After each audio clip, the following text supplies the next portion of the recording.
아멘. 우리가 제일 마지막 부분, 에서가 장자의 명분을 가볍게 여김이었더라. 이 말은 옛날에는 경홀히 여겼다, 가볍게 여겼다. 참 우리가 하나님을 섬기면서 하나님께서 우리에게 주신 귀한 직분이 있는데, 그런 직분을 우리가 때로 이렇게 가볍게 여길 때가 있거든요. 경홀히 여길 때가 있고, 또 다른 말로는 만홀히 여길 때가 있는데, 우리들은 하나님이 우리에게 주신 귀한 직분을 소중하게 여기고 귀중하게 여기고 그 직분에 합당한 그런 삶을 살도록 우리가 노력을 하고 애를 써야 됩니다. 참으로 신앙생활하기 좋은 계절이죠. 춥지도 않고 덥지도 않고 가장 알맞은 그런 아주 선선한 날씨 우리에게 주셨는데, 이런 좋은 계절에 우리의 신앙을 끌어올리는 데 선용을 해서 내 신앙의 전성기를 만들어야 되는데, 이런 좋은 기회를 흘려보내버리고 그냥 그대로 내 신앙의 변화가 없는 그런 삶을 우리가 살지 않도록 우리가 각성하면서 얼마 남지 않는 이 좋은 계절을 우리 신앙을 끌어올리는 데 아름답게 사용하시는 저와 여러분 되시기를 바랍니다. 교회가 성장하려고 하면 우리가 전도해야 되고, 영적 출산율을 우리가 높여야 되고, 기도해야 되고, 또 교회가 평안해야 되고, 뿐만 아니라 목사와 성도들의 그릇이 커야 된다고 그랬잖아요. 그릇이 커야 된다. 포용하는 그릇, 사랑하는 그릇, 믿음의 그릇이 커야 됩니다. 우리가 자꾸 마음을 넓혀서 모든 사람들을 수용할 수 있는 그런 그릇이 돼야 되지, 기분 나쁘면 그냥 우리가 배척해버리는, 그래가지고는 교회가 성장할 수가 없습니다. 교회가 성장할 때는 우리 마음에 맞는 사람도 있고 안 맞은 사람도 있어도 그런 모든 사람들을 우리가 포용하는, 강물은 여러 지천에서 흐르는 물들을 다 받아들여서 도도히 강물이 흐르듯이 우리들도 그래야 교회가 성장을 하게 되는 것입니다. 그래서 우리 모든 성도들, 저도 마찬가지고 우리 모든 앞서 가신 분들의 마음의 그릇을 좀 키워서 어떤 사람이라도 수용하고 포용하고 또 사랑할 수 있는 그런 성도들이 될 때에 우리 교회가 더욱 성장할 줄로 믿습니다. 그런 일에 여러분들이 귀하게 아름답게 쓰임받기를 바랍니다. 하나님의 우리 본문을 보면 먼저 아브라함의 후처 그두라의 후손들에 대한 기록이 1절에서부터 6절까지 나오고요. 그 다음에 7절에서 11절까지는 아브라함의 죽음과 장사에 대해서, 그리고 12절에서 18절에는 이스마엘의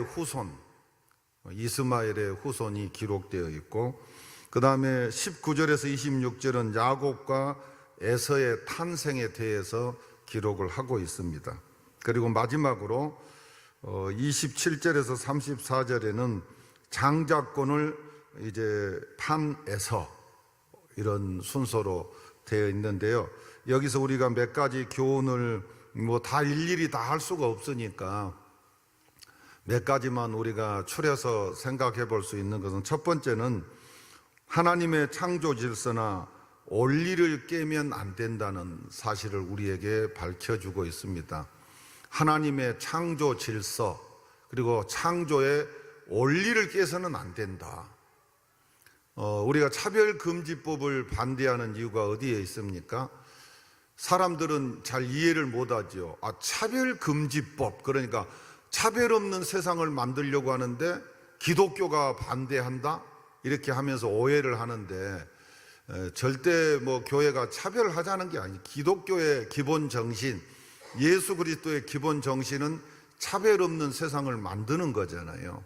그런데 지금 정치권에서 하는 차별금지법은 포괄적 차별금지법이고, 지금 우리나라는 23가지 정도의 차별금지법이 이미 제정되어 있습니다. 장애인 차별금지법, 고용차별금지법, 무슨 노동자 차별금지법, 그 다음에 외국인 차별금지법, 남녀 차별금지법, 이런 것들이 있기 때문에 그것을 충분히 보완하면 됩니다. 보완하고 수정하면 차별 없는 세상을 만드는 데 기본적인 법을 만들 수 있는데, 거기에다가 지금 차별금지법이라고 하는 이름을 딱 뒤집어 씌워가지고 동성애와 동성결혼을 포함시켜서 통과시키려고 하기 때문에 기독교가 반대를 하는 거잖아요. 하나님의 창조 질서가 뭐지요?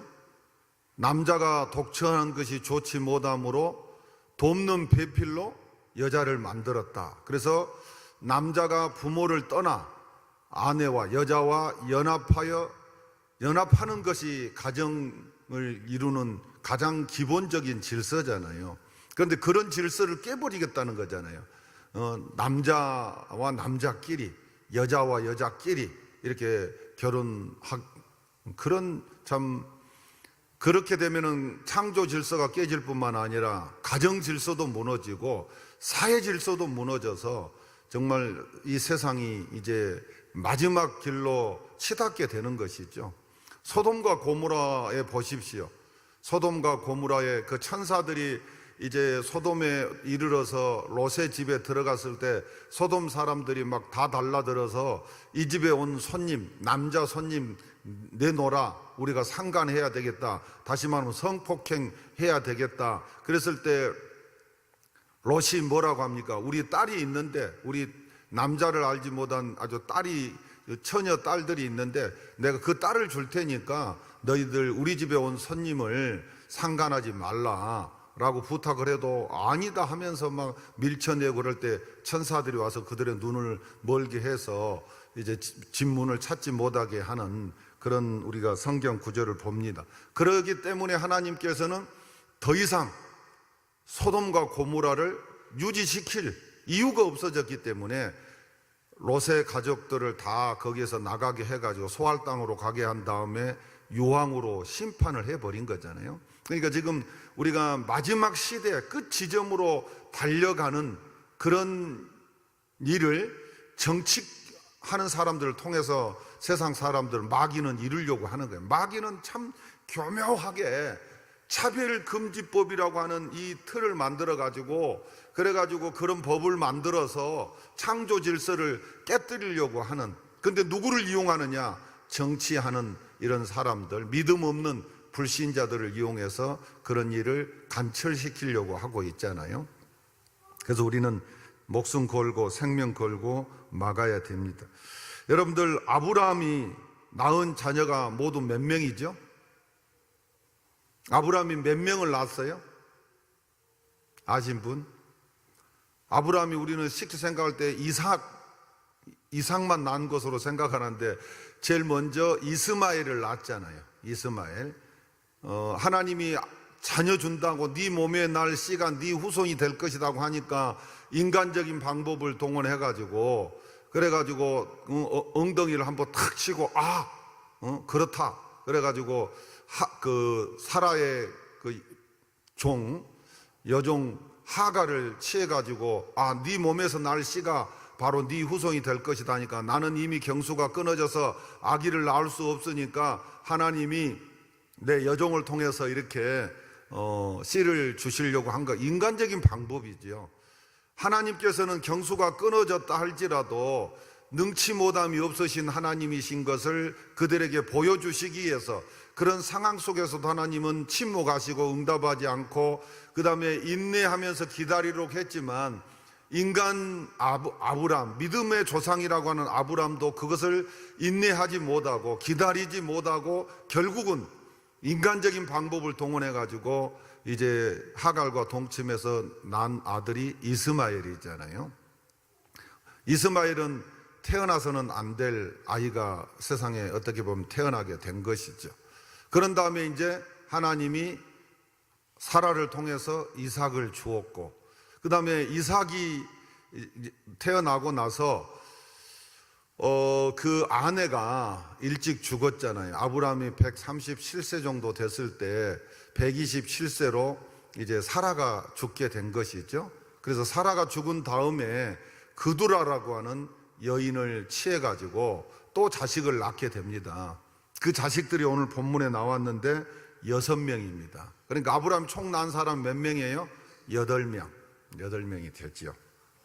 그래서 이렇게 난 것은 이게 또 마찬가지로 아브라함, 사실은 믿음의 조상 아브라함이라고 해서 그의 모든 그 삶이, 모든 순간순간의 모든 것들이 다 믿음으로 행했느냐? 그렇지 않습니다. 우리가 믿음의 조상이니까 아브라함은 믿음의 조상이라고 하는데 참 중요할 때, 결정적일 때 믿음의 모습을 보인 적도 있고 또 인간적인 모습을 보인 적도 있고 불신앙적인 그런 모습들도 보였잖아요. 그러나 이제 종합적으로 볼 때 우리가 아브라함은 믿음으로 살려고 애를 썼다. 그래서 믿음의 조상으로, 하나님이 또 믿음의 조상으로 하나님이 그를 선택해 놓은 거예요. 그렇기 때문에 믿음의 조상으로 삶을 살았습니다. 그래서 완벽하게 믿음으로만 산 게 아니고 그의 삶 속에도 많은 허점들과 그런 약점들이 다 드러나게 됐잖아요. 마찬가지로 우리가 이 땅에 살아가면서 목사라고 해서 완벽하게 말씀대로 살아서 목사가 아니잖아요. 목사들도 보면 연약도 있고 부족도 있고 그래서 실수하기도 하고 연약에 빠지기도 하고 그렇습니다. 아브라함도 마귀의 유혹을 받아가지고 넘어지기도 하고 또 인간의 그 연약한 그런 모습들도 보이기도 했습니다. 뿐만 아니라 아브라함은 본토 아비집을 떠나서 타향살이를, 타국살이를 하다 보니까 늘 마음속에 뭐가 있었냐면 애로움도 있었죠. 애로움. 우리가 그러잖아요. 고향을 떠나서 이렇게 우리가 객지에 살면 고향에 대한 그리움, 이런 것이 우리 마음속에 항상 남아있잖아요. 마음속 어디 한 구석에 늘 그 숨겨져 있잖아요. 오늘 그 강구원 목사님이 오랜만에 저한테 전화를 해가지고 저하고 옛날에는 사실 형님 동생 할 정도로 친했고 또 같이 SFC 수양회 이렇게 할 때마다 목사님은 대표 간사고 저는 협동 간사로 이렇게 일을 해 오다가 또 경양교에서 같이 10여 년 동안 또 같이 함께 섬기고 그런 거 하면서 이제 교단이 이렇게 되다 보니까 흩어지게 됐었는데, 그래가지고 그 목사님이 저한테 너무 애롭다고 전화가 왔어요. 자기 이제 나이가 들어가니까 너무 애롭다. 내가 죽음을 앞으로 누가 내 장례를 치러줄지도 모르겠고, 그러면서 옛날에 저하고 또 구자상 목사하고 이상진 목사하고 정성모 목사님 이런 분들하고 굉장히 친하게 이렇게 지냈는데 그런 사람들이 자기 곁에 하나도 없고 지금 자기는 혼자 있는 것 같은 그런 느낌이라고 그러면서 언제 한번 만나자고 전화가 왔어요. 그러니까 우리가 애로움이라고 하는 것, 고독함이라고 하는 것, 이게 굉장히 향수 이런 것들이 있잖아요. 아브라함도 75세에 고향을 떠나서 이제 타국에서 이렇게 살면서 늘 마음속에 애로움도 있었고 또 뿐만 아니라 아내가 죽었잖아요. 아내가 죽어서 장사 지내고 나니까 거기에 대한 또 그 애로움도 있고 또 아들이 이제 장성해서 40이 되어서 장가를 갔잖아요. 그래서 분가하고 나니까 자기 혼자 있다 보니까 굉장히 애로움을 느끼게 되어서 그래서 그것을 달래기 위해서 그것을 만회하기 위해서 누구를 얻게 된 거죠? 그두라라고 하는 여인을 아내로 취하게 된 것이죠. 그래서 그두라하고 결혼해가지고 자녀를 6명을 낳았는데 어떻게 보면은 아브라함의 중원으로 낳은 자녀들, 그 자녀들이 결국은 이스라엘 백성들에게 좋은 그 어떤 영향력을 행사한 게 아니라 대적하는 자들로 이제 나중에 나타나게 되잖아요. 아수르 그 제국의 그 후예들이 되고, 그래서 이스라엘 백성들을 늘 이렇게 침략하고 대적하고 이렇게, 그렇기 때문에 하나님의 창조 질서와 창조 이런 원리들을 깨고 우리가 이런 인간적인 그런 방법들로 세상적인 이런 것들을 자기 어떤 인간적인 것들을 만회하기 위해서 했던 그런 행동들이 결국은 그것이 이렇게 화가 되어서 나타나게 된다는 사실을 우리가 깨닫게 됩니다. 그래서 우리들은 이런 것을 이제 교훈 삼아서 우리가 이런 일에 빠지지 않도록 해야 되죠. 두 번째로, 언약의 자손이 아닌 자는 하나님의 나라에 들어갈 수 없다.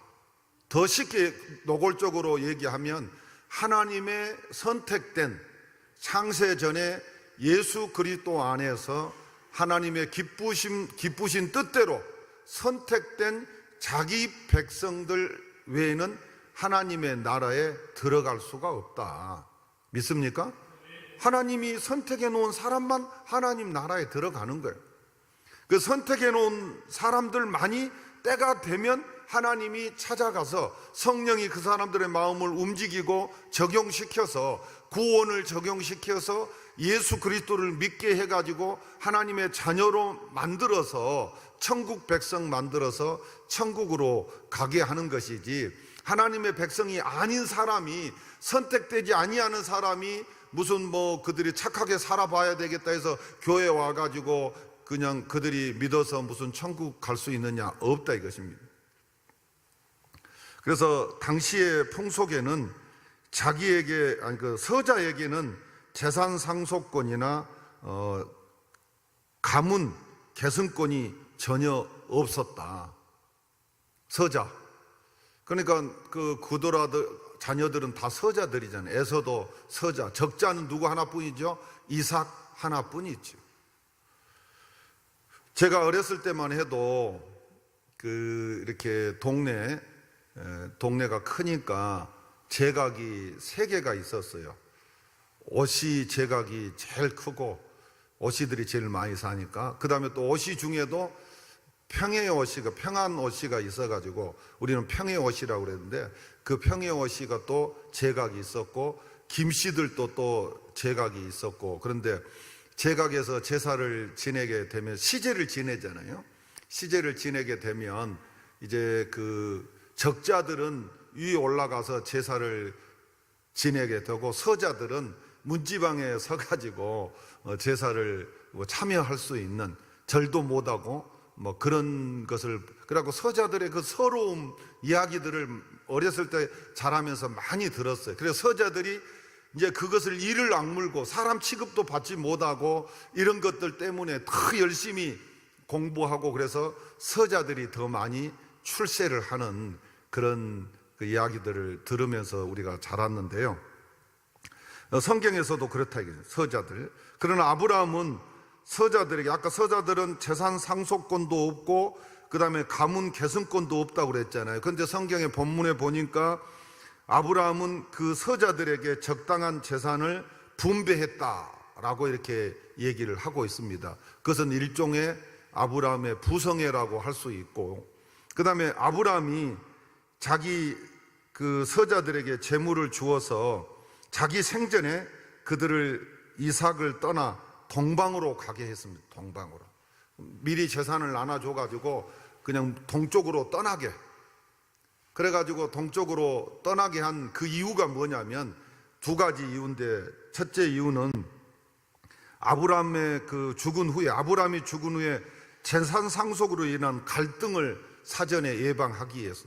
나중에 아브라함이 죽었는데 죽은 다음에 막 서자들이 재산 내놓으라고 또 하고 막 싸우고 이렇게 되면은 갈등이 될 수 있기 때문에 미리 살아 있을 때 재산을 일부를 정리해 가지고 그들에게 나누어 주고 멀리 동방으로 떠나도록 이렇게 했습니다. 동쪽으로 떠나도록. 그래서 나중에 보면은 그들은 아브라함이 죽었을 때도 이렇게 장례를 치르러 오지도 않았던 것을 우리가 보게 됩니다.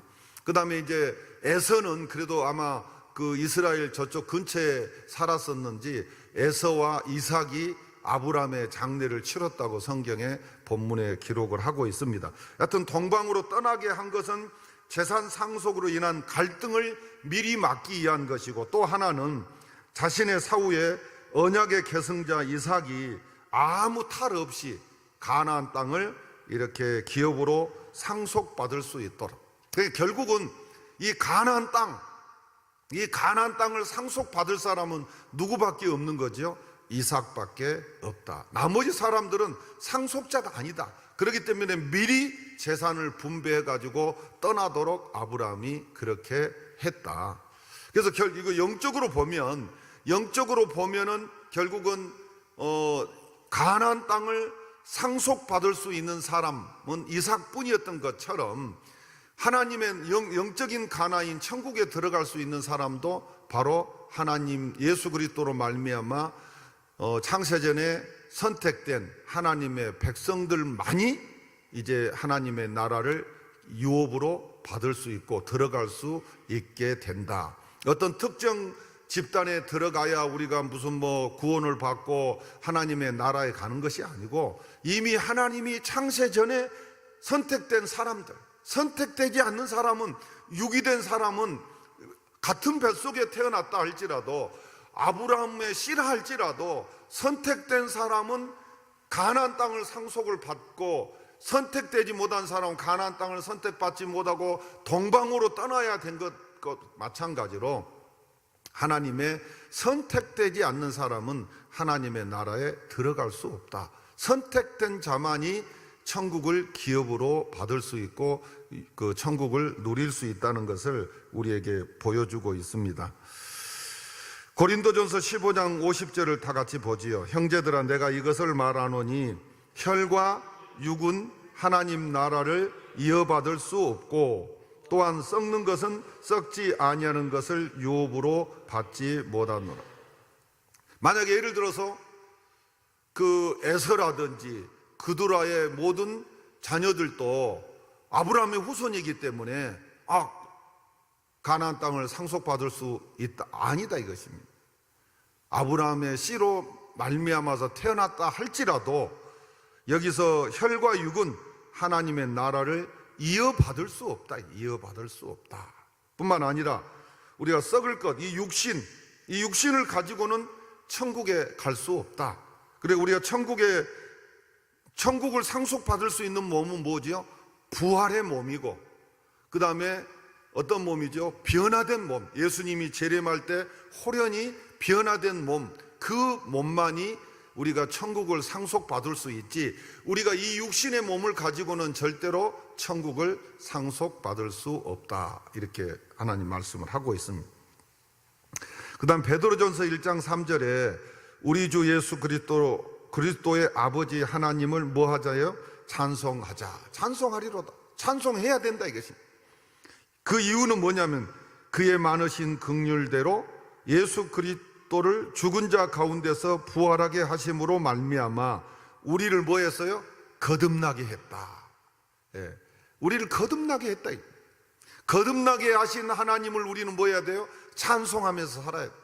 거듭나지 못한 사람들은 이건 정말 지옥에 가야 되잖아요. 그런데 우리 거듭난 사람들은 하나님의 나라에 갈 수 있으니까 우리는 찬송할 수밖에 없는 거예요. 사실은 찬송하면서 살아야 될 그런 귀한 존재로 누가 만들어 주신 거예요?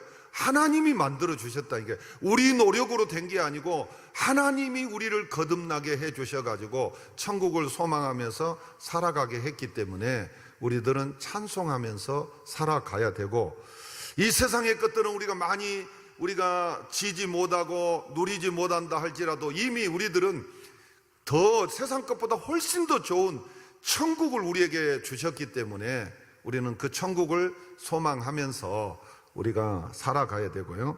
거듭나게 하사, 그 다음에 무슨 소망이요? 산 소망이 있게 하시며, 소망에는 죽은 소망이 있고 산 소망이 있는데 우리에게는 산 소망, 천국 소망, 부활 소망, 이런 것들이 산 소망이잖아요. 재림 소망, 이런 것들을 소망이 있게 하시고, 그 다음에 썩지 않고 더럽지 않고 쇠하지 아니하는 유업을 있게 하시나니 곧 너희를 위하여 하늘에 간직한 것이라. 썩지 않고 더럽지 않고 쇠하지 않는 이런 유업, 이런 것들, 세상 것들은 다 썩어질 것들이고 없어질 것들이잖아요. 그런데 하나님이 천국에 우리에게 예배해 놓은 것들은 썩지 않고 이렇게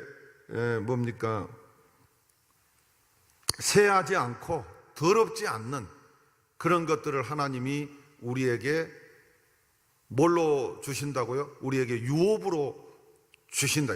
그렇기 때문에 우리는 하나님을 찬송해야 된다. 그래서 우리는 늘 찬송하면서 살아야 되는데 이 세상 속에서 시달리면서 이 세상 것을 우리가 하나라도 더 내 손에 쥐기 위해서 우리가 바쁘게 살다 보면 이러한 마음들을 빼앗겨 버리고 이러한 마음들을 잊어버리고 그냥 오직 그냥 세상의 것만 바라보고 세상 것만 쫓아가다가 찬송해야 될 우리가 찬송하지 못하고 오만과 불평에 사로잡혀서 살아갈 때가 많이 있잖아요. 다시 한번 오늘 이 말씀을 붙들고 여러분들이 찬송하는 삶을 살아가시기를 주의 이름으로 축원합니다. 그 다음에 인생은 죽음으로 끝나는 것이 아니다. 인생은 죽음으로 끝나는 것이 아니다. 믿습니까? 우리가 이 세상에서 눈을 감으면 어디에서 눈을 떠요? 천국에서 눈을 뜬다. 이 믿음이 있어야 돼요. 내가 이 세상에서 눈을 감으면 나는 천국에서 눈을 뜬다. 이 세상에서는 끝이지만 내세에는 시작이에요. 그게 바로 죽음이에요. 죽음이 뭐냐 할 때 이 세상에서는 끝이지만 그 다음에 내세에서는 이제 시작이다. 그래서 우리 7절에 8절 보면 아브라함의 향년이 175세라. 그의 나이가 높고 늙어서 기운이 다하여 죽어 자기 열조에게 돌아가매. 열조에게 돌아갔다. 열조에게 돌아갔다는 7절 8절 여기서는 열조에게 돌아갔다는 말은 육체적인 죽음을 나타내는 성경의 간용적 표현, 육체적으로 죽었다 죽었다 이 말을 간용적 표현은 뭐예요? 열조에게 돌아갔다 이렇게 표현한 겁니다. 근데 그냥 그런 표현만 있는 게 또 다른 의미가 있는데 열조에게 돌아갔다 이 말은 뭐가 있냐면 단순히 육체적 죽음만을 나타내는 것이 아니고 그 육체적 죽음이 모든 것의 끝이 아니라 이전에 죽은 사람들과 다시 만나게 되는 또 하나의 시작임을 시사하고 있습니다. 이 세상에서 눈을 감으면 저 세상에서 눈을 뜨고 이 세상에서는 끝났지만 저 세상에서 미리 간 열조들을 다시 만난다는, 그래서 그들과 새로운 세계를 시작한다고 하는 그런 뜻이 있다. 그렇습니다. 육체적 죽음은 결코 끝이 아니고 그 다음에 사람이 죽게 되면 그 육체는 흙으로 돌아가잖아요. 영혼은 소멸되지 아니하고 새로운 세계에 영원히 사는 그런 의미에서 인간의 육체적 죽음은 새로운 인생의 시작이라 우리는 할 수 있다. 우리 고린도후서 5장 1절 다 같이 한번 보시죠. 만일 땅에 있는 우리의 장막집이 무너지면, 이 장막집은 뭘 얘기하는 거죠? 우리 육체가 무너지면, 죽으면 어떻게 되죠? 하나님께서 지으신 집, 곧 손으로 지은 것이 아니요 하늘에 있는 영원한 집이 우리에게 있는 줄 아느니라. 아까 권사님도 소화가 안 되고 이제 물 말아 먹어야 되고 이제 나이가 들어서 많이 그동안에 드셨잖아요. 그래 이가 달아지고 다 같은 모든 차도 그랬잖아요. 차도 그 처음에 나올 때는 아주 얼마나 새 차, 근데 쓰고 이제 하다 보면 몇 년 지나가면 이제 폐차를 해야 되듯이 기계들도 폐차를 해야 되시지. 그러나 참 하나님이 우리 육체를 정말 아주 신묘막측하게 만들어 가지고 우리 진짜 이거 하나만 봐도 얼마나 대단한지 몰라요. 이렇게 많은 음식을 먹고 양치질을 하고 이렇게 해도 그냥 달아지지도 않잖아요. 응? 얼마나 특수한 재질로 만들어 놨으면 만약에 새라도 이렇게 문대고 그랬으면 패이고 이랬을 것인데 하나님이 특수 재질로 만들어 가지고 그렇게 사용하고 그렇게 닦고 이렇게 해도 혀가 그대로 있잖아요. 얼마나 대단합니까? 우리 히브리서 9장 27절에 28절을 보면 한 번 죽는 것은 사람에게 정해진 것이요 그 후에는 심판이 있으리니 이와 같이 그리스도도 많은 사람의 죄를 담당하시려고 단번에 들이신 바 되셨고 구원에 이르게 하기 위하여 죄와 상관없이 자기를 바라는 자들에게 두 번째 나타나시리라. 재림한다 이거죠. 우리 죄를 대속하시기 위해서 자기 육체를 단번에 들이셨고, 우리를 구원하기 위해서 단번에 자기 육체를 들이셨고, 또 우리에게 구원을 이루기 위해서 다시 오신다. 다시 오신다. 얼마나 우리를 위해서 사실은 예수님이 번거롭고 고통스럽고 수고로운 일을 했잖아요. 우리는 조금만 뭐 그냥 그 주의 일을 하다가 힘들면 못해 먹겠다 뭐 우리 막 이렇게 하잖아요. 참 우리가 연약하기 때문에 그 예수님의 그 사랑을 우리 자식들도 그렇죠. 그 부모님이 나를 낳아서 길러주고 뒷바라해주고 이것들이 얼마나 소중한 것들이고 또 얼마나 거기에 많은 그 사랑과 그 희생과 헌신이 거기에 있다는 것을 깨달으면 우리가 부모님에게 더 잘할 수 있는데, 그것을 모르고 철이 안 들어갖고 모르고 살다가 이제 부모님 죽고 난 다음에 자식들을 키우면서 철이 들어가지고 생각나서 이제 그 부모님에게 좀 효도하려고 하면 안 계시잖아요. 그 우리가 참 그럼 미리 좀 깨달으면 얼마나 좋겠어요. 그 하나님의 이런 은혜들을 미리 좀 깨닫고 좀 뜨겁게 깨닫고 우리가 주를 위해서 믿음으로 힘있게 이 땅에 사는 동안에 힘이 다 빠져가지고 아무 일도 할 수 없을 때 깨달으면 그때는 뭔가를 하고 싶어도 할 수가 없잖아요.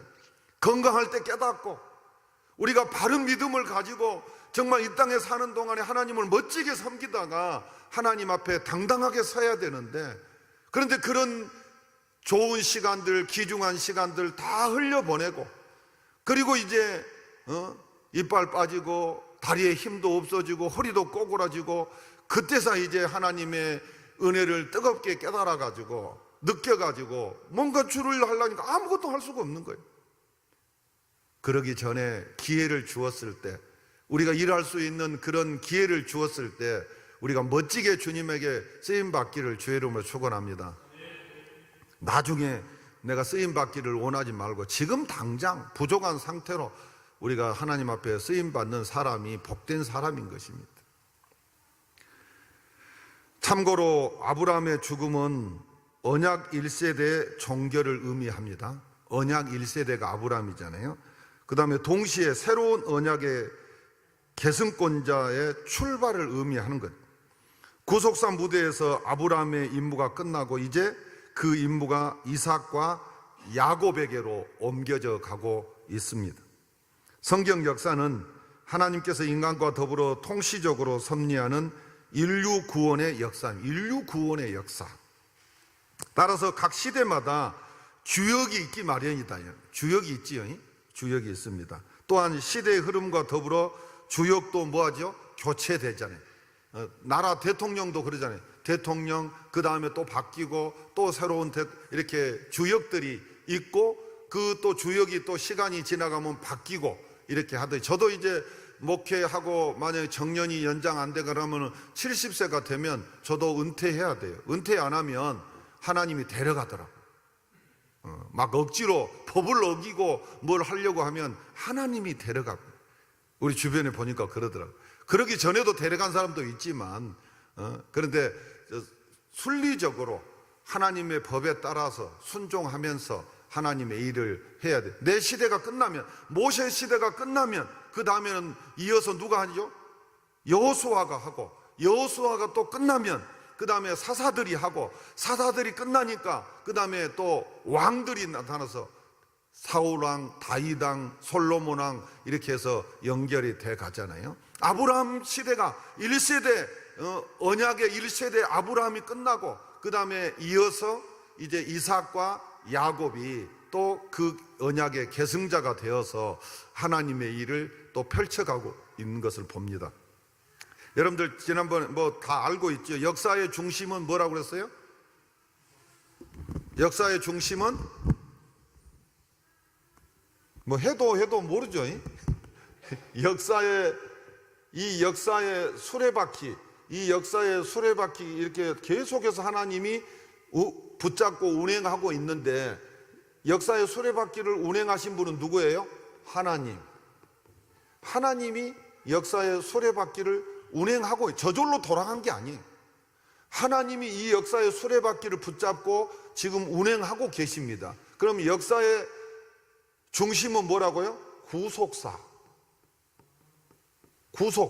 구속사라고 하는 것은 무슨 감옥에 가두고 그게 아니고 하나님이 창세전에 선택해 놓은 백성들을 찾아가지고 이렇게 하나님의 전으로 불러내어서 하나님의 백성 만들어서 천국으로 보내는 작업을 하는 것이 구속사입니다. 그 다음 구속사의 중심은 누구라고요? 예수 그리스도. 예수 그리스도가 구속을 완성했잖아요. 이 땅에 와서. 예수 그리스도. 그 다음에 예수 그리스도의 구속 운동은 어디를 통해서 펼쳐요? 교회라고 하는 기관을 통해서 펼치는. 역사는 중심은 구속사, 정치사도 아니고 무슨 정치한 사람들이 TV에 자주 나오고 대통령이 앞장서서 나오고 그러니까 이 역사의 중심이 정치사라고 생각하는 정치사가 아닙니다. 경제사도 아닙니다. 문화사도 아니고 무슨 그런 역사가 아니고 애교사도 아니고 역사의 중심은 구속사. 구속사의 중심은 예수 그리스도를 통해서 펼치고 예수 그리스도의 구원 운동은 어디를 통해서 이룬다고요? 교회. 그러니까 교회는 하나님이 이 땅에 세운 천국 뭐예요? 대사관. 천국 대사관. 다른 말로 하면 신공이성이라고도 하는데 천국 대사관입니다. 그러니까 사실은 역사의 중심이 교회를 통해서 이루어지기 때문에 청와대가 더 중요해요. 하나님 입장에서, 사람들 입장에서는 청와대가 대통령 용산 대통령실이 중요하게 보이지만 실제적으로 하나님이 역사를 움직이고 있는 것은 뭐 때문에 움직이고 있어요? 구속사 때문에 움직이고 있어요. 그 구속사를 교회를 통해서 펼치기 때문에 하나님 입장에서는 교회가 중요해요? 청와대가 중요해요? 교회가 훨씬 더 중요한 거예요. 교회가 중심이에요. 교회가. 근데 우리들은 자꾸 썩어 빠진 정치 세계가 더 중요한 줄 알고 착각을 하는데 교회가 역사의 중심 무대. 만약에 택자 구원이 하나님이 택해놓은 백성들의 구원이 완성되면 완전히 끝나버리면 이 역사는 어떻게 돼요? 불과 유황으로 심판해버려요. 다시 말하면 저 지금 모내기를 해갖고 벼를 심어놨잖아요. 지금 벼 이삭이 이렇게 하고 노랗게 익어가고 있습니다. 그러면 이제 가을이 되면 그냥 익으면은 다 잘라버리잖아요. 그럼 끝나는 거예요. 1년 농사 끝나는 거예요. 마찬가지로 하나님이 이 역사, 우리가 그렇기 때문에 이런 의식을 가지고 살아야 되는 거예요. 역사의 중심은 정치사가 아니고 구속사다. 그 다음에 구속사 중 예수 그리스도를 통해서 구속사가 이루어가는데 이때 하나님 앞에 쓰임받는 주역들이 있다. 주역들이 있다. 주역들. 그래서 아브라함도 주역이었고 모세도 주역이었고 여호수아도 주역이었고 그 다음에 시대마다 하나님의 구속사를 이루기 위해서 쓰임받는 사람들이 있다. 변두리에서 쓰임받는 사람이 아니라 전면에서 우리가 쓰임받는 그런 사람들이 있었다. 우리 성은교회가 구속사를 이루어가는데 이 구속사를 이루는데 저 변두리에서 나는 그냥 다른 사람들이 그냥 가는 길만 그냥 뒤에서 그냥 따라가면 돼. 손수건 하나 흔들고 따라가면 돼. 이렇게 하면 안 되고 우리가 전면에 서서 늘 내가 하나님 일을 멋지게 해야 되겠다. 내가 구속사 이루기 위해서 열심히 내가 복음 전하고 전도하고 이런 일에 내가 한번 앞장서야 되겠다. 이런 우리가 다짐이 있어야 되고 이런 또 믿음이 우리에게 생겨야 되는 것입니다. 자, 그 다음 하나님은 성도의 끈질긴 기도에 반드시 뭐 하신다? 응답하신다. 믿습니까? 그러면 기도해야 돼요. 우리 여러분들 그 이삭이 40세에 결혼했습니다. 그런데 아이를 못 가졌습니다. 20년 동안에는 못 갔다가 60세에 이제 쌍둥이 아들을 낳게 됐지요. 자, 여러분 성경에 한번 먼저 봅시다. 본문 20절에 이삭이 그의 아내가 임신하지 못함으로 그를 위하여 여호와께 간구하매 여호와께서 그의 간구를 들으셨으므로 그의 아내 리브가가 임신하였더니. 여러분들 잘 아는 대로 야곱이 누구를 사랑했죠? 나엘을 사랑했지요. 나엘. 근데 이 나엘이 아이를 갖지 못했잖아요. 그래서 나중에 이제 하나님이 나엘을 태 열어가지고 누구를 주셨어요? 누구를 줬어요? 요셉을 주었잖아요. 요셉. 자, 여러분 12아들 중에 가장 귀한 아들이 야곱의 12아들 중에 제일 귀한 아들이 누구였어요? 요셉이. 애국의 국무총리가 됐잖아요. 자, 그 다음에 또 한나가 아이를 못 낳지요. 그래가지고 올라갔다가 결단하고 하나님 앞에 기도해갖고 누구를 낳았어요? 사무엘이라고 하는 정말 귀한 아들을 낳았잖아요. 이스라엘 역사의 정말 귀한 일꾼이잖아요. 그 다음에 또 여러분들 신약시대에 보면은 사가랴와 엘리사벳이 아이를 못 낳았어요. 그래서 막 기도했는데 이미 늙어가지고 낳을 수 없는 상황에서 그래도 기도하는 것을 중단하지 아니하고 끝까지 기도했더니 하나님이 누굴 줬어요? 아들을 줬는데 그 아들이 뭐예요? 세례 요한.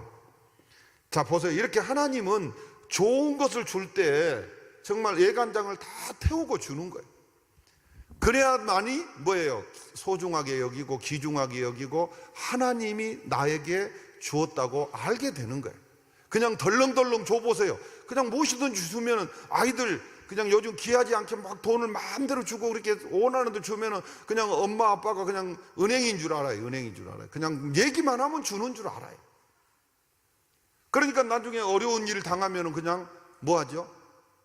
막 이상하게 돼버리고 자살해버리고 막 이렇게 되는 거예요. 그러니까 우리들이 이렇게 하나님께서는 그렇다고 해서 기도가 응답이 안 된 게 아니고 반드시 응답이 되는데 조금 천천히 되는 것도 있고 빨리 되는 것도 있고 우리가 기도 안 해도 응답되는 것도 있어요. 햇빛 같은 것은 기도 안 해도 매일같이 햇빛과 공기를 우리에게 공급해 주시잖아요. 그럼 기도 안 해도 하나님이 주시는 거예요. 그랬을 때 공기를 주시고 햇빛을 주셨을 때 우리가 기도 안 해도 그 귀한 것들을 주신 것에 대해서 우리는 뭐 해야 돼요? 하나님께 감사해야 되는데 참 감사하지 못하고 살아갈 때가 많죠. 잊어버리고 살아갈 때가 많습니다. 당연한 것으로 생각하고 살아갈 때가 많은데 우리는 당연한 것이 아니고 너무나도 소중한 것들인데, 그리고 우리가 기도하면 반드시 하나님께서는 여기 본문에 나온 대로 우리가 기도하면 응답을 주신다, 이렇게 약속을 했습니다. 그래서 여러분들 기도하는 것 빠뜨리지 말고 정말 한번 기도를 시작했으면 응답될 때까지 하라니까. 응답될 때까지. 그 다음에 요한일서 5장 14절에 뭐라고 써요? 그를 향하여 우리가 가진 바 담대함이 이것이니 그의 뜻대로 무엇을 구하면 들으심이라. 자, 마지막으로 우리 이것만 읽고, 육체의 소욕을 위해서 영적인 특권을 소홀히 우리가 하지 말자. 다른 말로는 6번에 목전의 유익을 위해 장래의 소망을 우리가 버려서는 안 된다. 목전이라고 하는 눈목자, 앞전자, 그래서 눈앞에 보이는 것 때문에 우리가 장래의 소망을 우리가 버려서는 안 되는 것입니다. 그래서 우리 모두가 하나님이 맡겨주신 것, 배고프다고 내가 죽은데 내가 배고파서 죽겠는데 뭐 장자의 직분이 무슨 소용이 있느냐 하고 그 직분을 소홀히 내팽개쳐버리는 이런 성도가 아니라 하나님이 맡겨주신 귀한 우리 직분을, 하나님을 섬기기 위해서 주신 직분들을 소중하게 여기고 에서처럼 되지 않고, 야곱은 또 막 그것을 사모하고 간절히 바라고, 장자의 직분 내가 저 받아야 되는데 몇 분 차이로 저 에서가 받아갔는데 내가 저것을, 사실은 하나님이 때가 되면 주실 것인데도 불구하고 막 조급해갖고 그걸 빨리 자기 것으로 만들기 위해서 팥죽 그냥 해갖고 팔고, 그것도 잘못됐지만 어쨌든 간에 장자의 직분을 에서는 너무 소홀히 여겼고, 반면에 야곱은 또 너무 그것을 막 급하게 낚아채듯이 했던 것 다 합당하지는 않지만, 어쨌든 그러나 야곱은 그것을 사모하고 간절히 바라고, 그래서 그의 삶은 나중에 복된 삶이 되잖아요. 그래서 우리들도 하나님이 맡겨주신 귀한 직분을 우리 간절히 사모하고, 뭐 교회에서 다른 교회는 막 서로 막 장로가 되려고 하고 막 서로 권사가 되려고 하고 뭐 서로 안수 집사가 되려고 하는데 우리는 하락에도 하락에도 안 하려고 하고, 뭘 뒤었는지는 모르겠지만은 안 하면 할 수 없죠. 근데 우리 하나님이 맡겨주신 직분에 대해서 감사하게 생각하고, 하나님 내가 부족하지만, 내가 연약하지만 하나님 내가 정말 지금부터 하나님을 위해서 살기를 원합니다. 내 삶을 정말 하나님 앞에 불태워